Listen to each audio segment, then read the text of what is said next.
Hello friend, आपके अपने channel सारांश एजुकेशन पॉइंट में आपका बहुत बहुत स्वागत है। आज मैं आपके लिए सोशल साइंस से कुछ संबंधित प्रश्न लेकर आया हूं जो कि सीटेट एग्जामिनेशन में काफ़ी महत्वपूर्ण होंगे। तो सबसे पहला प्रश्न है कि राजनीतिक भूगोल का संबंध निम्न में से किसके साथ है। तो इस प्रश्न का सही उत्तर होगा उत्तर नंबर 4, सरकार, राज्य और देश। अब इसके बारे में जानते हैं। तो राज्य, देश और मानवीय सामाजिक गतिविधियां राजनीतिक भूगोल से संबंधित है। यह शहरों, देशों और राष्ट्रों के समूह, स्थान और सीमाओं से जुड़े हैं।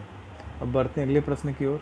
तो अगला प्रश्न है कि राज्यसभा के सदस्यों के चुनाव के लिए निर्वाचन मंडल के सदस्य निम्न में से कौन है। तो इस प्रश्न का सही उत्तर होगा उत्तर नंबर 4, विधानसभा के निर्वाचित सदस्य हैं। अब बढ़ते हैं अगले प्रश्न की ओर। तो अगला प्रश्न है कि भारत में लोकप्रिय ब्रिटिश विरोधी आंदोलनों के असली संस्थापक के रूप में किसे जाना जाता है। तो इस प्रश्न का सही उत्तर होगा उत्तर नंबर 4, बाल गंगाधर तिलक को। अब इनके बारे में जानते हैं। तो बाल गंगाधर तिलक 1890 में इंडियन नेशनल कांग्रेस में शामिल हुए थे और उन्हें भारत में लोकप्रिय ब्रिटिश विरोधी आंदोलन के असली संस्थापक के रूप में जाना जाता था। अब बढ़ते हैं अगले प्रश्न की ओर। तो अगला प्रश्न है कि भारत स्त्री महामंडल की स्थापना किसने की। तो इस प्रश्न का सही उत्तर होगा उत्तर नंबर 1, सरला देवी चौधरानी ने। अब इनके बारे में जानते हैं। तो सरला देवी रविंद्रनाथ टैगोर की भतीजी थी। उन्होंने 1910 में इलाहाबाद में भारत स्त्री महामंडल की स्थापना की थी। अब बढ़ते हैं अगले प्रश्न की ओर। तो अगला प्रश्न है कि निम्नलिखित में से कौन जुलाई 1946 में स्थापित संविधान सभा के सदस्य नहीं थे। तो इस प्रश्न का सही उत्तर होगा उत्तर नंबर 4, महात्मा गांधी। अब बढ़ते हैं अगले प्रश्न की ओर। तो अगला प्रश्न है कि इल्तुतमिश के शासनकाल के दौरान क्या प्रतिबंधित था। तो इस प्रश्न का सही उत्तर होगा उत्तर नंबर 2, विशेष गुलामों की खरीद।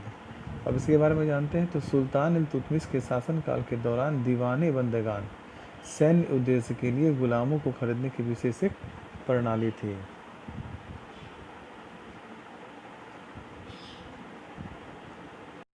अब बढ़ते हैं अगले प्रश्न की ओर। तो अगला प्रश्न है कि जोरास्टर कौन था। तो इस प्रश्न का सही उत्तर होगा उत्तर नंबर 4, एक ईरानी नबी। अब इनके बारे में जानते हैं। तो जोरास्टर पारसी धर्म के संस्थापक थे। ये ईरानी पठार के पूर्वी भाग में रहते थे। अब बढ़ते हैं अगले प्रश्न की ओर। तो अगला प्रश्न है कि शिकारियों का एक छोटा समूह हदजवास यहाँ पर स्थित है। तो इस प्रश्न का सही उत्तर होगा उत्तर नंबर 1, रिफ्ट वैली झील के पास। अब इसके बारे में जानते हैं। तो शिकार एकत्रितों को एक छोटा समूह हदजा पूर्वी अफ्रीका की दरारी घाटी झील के पास स्थित है। अब बढ़ते हैं अगले प्रश्न की ओर। तो अगला प्रश्न है कि निम्नलिखित में से कौन सा सामाजिक अध्ययन का उद्देश्य नहीं है। तो इस प्रश्न का सही उत्तर होगा उत्तर नंबर 4, रटने का विकास करना। अब बढ़ते हैं अगले प्रश्न की ओर। तो अगला प्रश्न है कि निम्नलिखित में से किससे रॉबर्ट क्लाइव ने हिंदुस्तान का नक्शा बनवाने के लिए कहा था। तो इस प्रश्न का सही उत्तर होगा उत्तर नंबर 4, जेम्स रेनल। अब इनके बारे में जानते हैं। तो जेम्स रेनल एक ब्रिटिश भूगोलवेत्ता था जिसने भारत का पहला सटीक नक्शा बनाया था। वह नक्शा 1779 में बंगाल एटलस द्वारा प्रकाशित किया गया था। अब बढ़ते हैं अगले प्रश्न की ओर। तो अगला प्रश्न है कि निम्नलिखित में से किस अवधि में संगम साहित्य की रचना की गई थी। तो इस प्रश्न का सही उत्तर होगा उत्तर नंबर 2, 2300 साल पहले।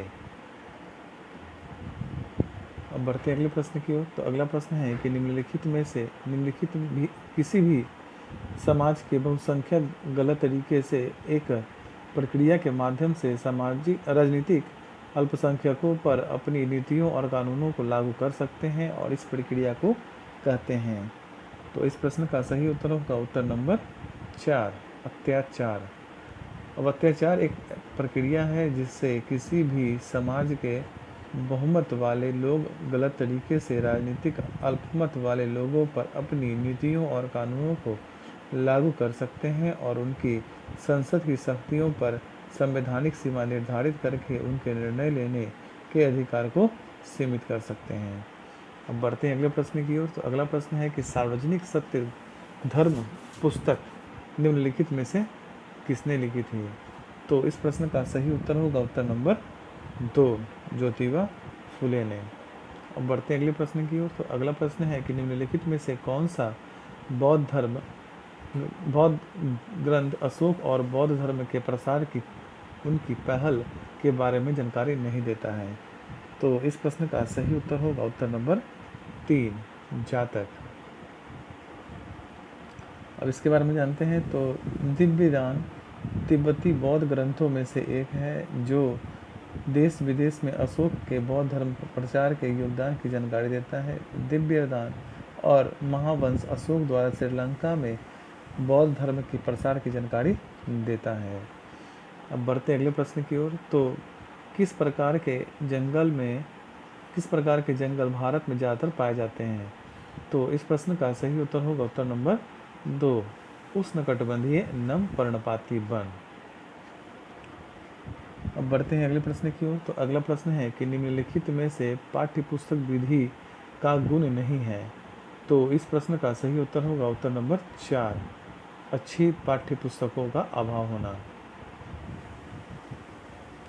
अब इसके बारे में जानते हैं। तो सामाजिक अध्ययन शिक्षण में पुस्तकीय विधि पाठ्य पुस्तक पर केंद्रित होता है जिसके अनेक लाभ होते हैं, जैसे कई बार अध्ययन करने से स्मरण शक्ति का विकास होता है तथा बार बार किसी स्रोत की खोज करनी पड़ती है तथा पुस्तकीय विधि में स्वयं अध्ययन करने की प्रेरणा जागृत होती है। अच्छी पाठ्य पुस्तक का अभाव इस विधि का दोष है।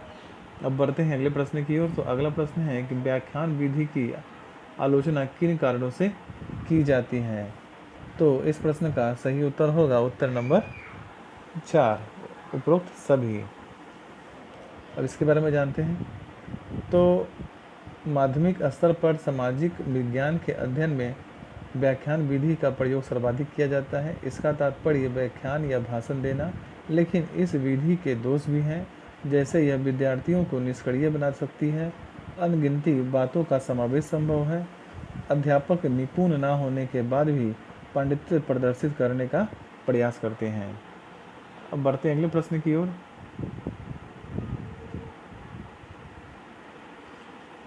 तो अगला प्रश्न है कि निम्न में से क्या मूल्यांकन का उद्देश्य नहीं है? तो इस प्रश्न का सही उत्तर होगा उत्तर नंबर 2, छात्र पतन। अब इसके बारे में जानते हैं। तो मूल्यांकन के माध्यम से शैक्षिक कार्यक्रम से शिक्षण विधियों आदि की उपयुक्तता की जांच होती है, पाठ्यक्रम के सुधार की संभावना उत्पन्न होती है एवं सीखने की परिस्थितियों में संशोधन भी संभव होता है। अब बढ़ते हैं अगले प्रश्न की ओर। तो अगला प्रश्न है कि सामाजिक विज्ञान का सरलतम व्यावहारिक स्वरूप है? तो इस प्रश्न का सही उत्तर होगा उत्तर नंबर 2, सामाजिक अध्ययन। अब इसके बारे में जानते हैं। तो सामाजिक अध्ययन सामाजिक विज्ञान का सरलतम व्यावहारिक रूप है, जबकि प्रायोगिक विज्ञान एवं पर्यावरण एक विशिष्ट विषय है। अब बढ़ते हैं अगले प्रश्न की ओर। तो अगला प्रश्न है कि निम्नलिखित में से किसका उच्च प्राथमिक स्तर पर सामाजिक और राजनीतिक जीवन को पढ़ाने का उद्देश्य नहीं है? तो इस प्रश्न का सही उत्तर होगा उत्तर नंबर 4, भविष्य में राजनीतिक के क्षेत्रों में काम करने के लिए छात्र को कुशल बनाना। अब इसके बारे में जानते हैं। तो उच्च प्राथमिक स्तर पर सामाजिक और राजनीतिक जीवन के शिक्षण का उद्देश्य छात्रों को राजनीति के क्षेत्र में प्रवेश करवाना नहीं, यह लोकतांत्रिक संस्थाओं की प्रक्रिया है और उनसे संबंधित पहलुओं को समझने तथा जानने में सहायता करता है। अब बढ़ते हैं अगले प्रश्न की ओर। तो अगला प्रश्न है कि सामाजिक अध्ययन दर्शन से प्राप्त करता है? तो इस प्रश्न का सही उत्तर होगा उत्तर नंबर 3, वैज्ञानिक एवं नैतिक विश्लेषण। अब इसके बारे में जान लेते हैं। तो सामाजिक अध्ययन शिक्षण में शिक्षण प्रक्रिया में सूक्ष्म नज़र रखती है, जिससे पाठ का विकास एवं कठिनाइयों का स्पष्टीकरण होता है। साथ ही साथ हर घटना का चित्र बालक के समक्ष रखा जाता है। अब बढ़ते हैं अगले प्रश्न की ओर। तो अगला प्रश्न है कि सामाजिक अध्ययन शिक्षण में दृष्टांतों का उद्देश्य है। तो इस प्रश्न का सही उत्तर होगा उत्तर नंबर 3, छात्रों के समक्ष किसी घटना का चित्र उपस्थित करना। अब बढ़ते हैं अगले प्रश्न की ओर। तो अगला प्रश्न है कि निम्नलिखित में से क्या समस्या समाधान विधि का दोष है। तो इस प्रश्न का सही उत्तर होगा उत्तर नंबर 4, इस विधि से छात्रों को में सृजनशीलता आती है। अब इसके बारे में जानते हैं। तो स्कूली दिनों में हर बच्चे के समक्ष अनेक समस्याएं आती हैं तथा उन समस्याओं का समाधान कौशल भी बेहतर होता है। इससे छात्र तथा तथ्य का भी संग्रह और उन्हें व्यवस्थित करना सीखते हैं, जिससे पारस्परिक विचारों का आदान प्रदान होता है, जिससे विचारों का समन्वय एवं सहनशीलता की भावना जागृत होती है एवं छात्रों में सृजनशीलता आती है। अब बढ़ते हैं अगले प्रश्न की ओर। तो अगला प्रश्न है कि सामाजिक अध्ययन शिक्षण के अंतर्गत प्रश्नों के माध्यम से बालक के। तो इस प्रश्न का सही उत्तर होगा उत्तर नंबर 4, उपरोक्त सभी। और इसके बारे में जानते हैं। तो सामाजिक अध्ययन में एक महत्वपूर्ण गतिविधि प्रश्न पूछना है, जिनसे बालक के उत्तरों के माध्यम से छात्रों के विषय संबंधित ज्ञान को एक अधिक सुदृढ़ एवं व्यापक बनाता है, जिससे मस्तिष्क की क्रियाशीलता बनी रहती है तथा अर्जित ज्ञान का पता चलता है।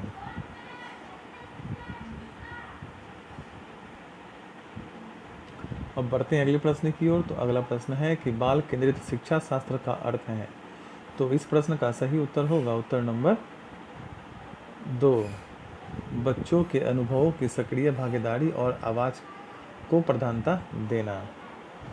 अब इसके बारे में जानते हैं। तो बाल केंद्रीय शिक्षा शास्त्र बच्चों के अनुभव, सक्रिय भागीदारी और आवाज़ को प्रधानता देता है। यह शिक्षकों को सहानुभूति पूर्वक बच्चों के स्तर को समझने में सहायक है। यह पूर्ण रूप से बच्चों पर केंद्रित है। अब बढ़ते हैं अगले प्रश्न की ओर। तो अगला प्रश्न है कि सामाजिक अध्ययन के शिक्षण में अध्यापक श्यामपट्ट का प्रयोग इसलिए करता है। तो इस प्रश्न का सही उत्तर होगा उत्तर नंबर 4, उपरोक्त सभी। अब इसके बारे में जानते हैं।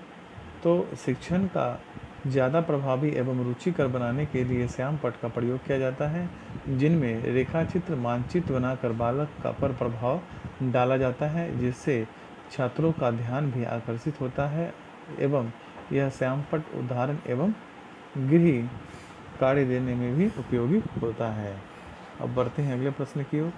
तो अगला प्रश्न है कि ज्ञान और विचारों के आयोजन में निम्नलिखित संसाधनों में से क्या सहायक है। तो इस प्रश्न का सही उत्तर होगा उत्तर नंबर 3, सूचनापूर्ण नक्शे। अब इसके बारे में जानते हैं। तो ज्ञान और विचारों को व्यवस्थित करने के लिए वैचारिक संसाधनों की आवाज़ है, जैसे समय सारांश, सूचना नक्शे, अवधारणा नक्शे आदि। ये सभी संसाधन छात्रों को बेहतर तरीके से सीखने में मदद करते हैं। अब बढ़ते हैं अगले प्रश्न की ओर। तो अगला प्रश्न है कि जो समाज को आवश्यक नहीं समझता वह या तो भगवान है या पशु है, यह कथन है। तो इस प्रश्न का सही उत्तर होगा उत्तर नंबर 4, अरस्तु का। अब अरस्तु के बारे में जानते हैं। तो अरस्तु ने समाजशास्त्र को परिभाषित करते हुए समाज को मानव का अभिन्न हिस्सा माना है। अतः उन्होंने कहा है, जो समाज को आवश्यक नहीं समझता वह या तो भगवान है या पशु। अब बढ़ते हैं अगले प्रश्न की ओर। तो अगला प्रश्न है कि परिवीक्षित अध्ययन विधि की विशेषता है।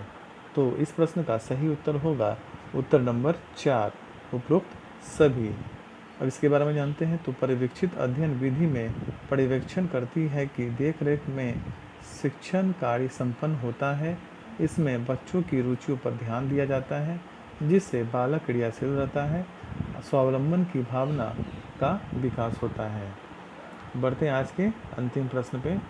तो आज का अंतिम प्रश्न है कि वह शैक्षिक योजना जिसके अंतर्गत संपूर्ण वर्ष में चलने वाली प्रक्रिया का उल्लेख होता है। तो इस प्रश्न का सही उत्तर होगा उत्तर नंबर 1, वार्षिक योजना। अब इसके बारे में जानते हैं। तो ऐसी योजना जिसका क्रियान्वयन संपूर्ण वर्ष चलता रहता है उसे वार्षिक योजना कहते हैं। अगर यह वीडियो आपको पसंद आए तो प्लीज़ लाइक, सब्सक्राइब, कमेंट करना ना भूलें।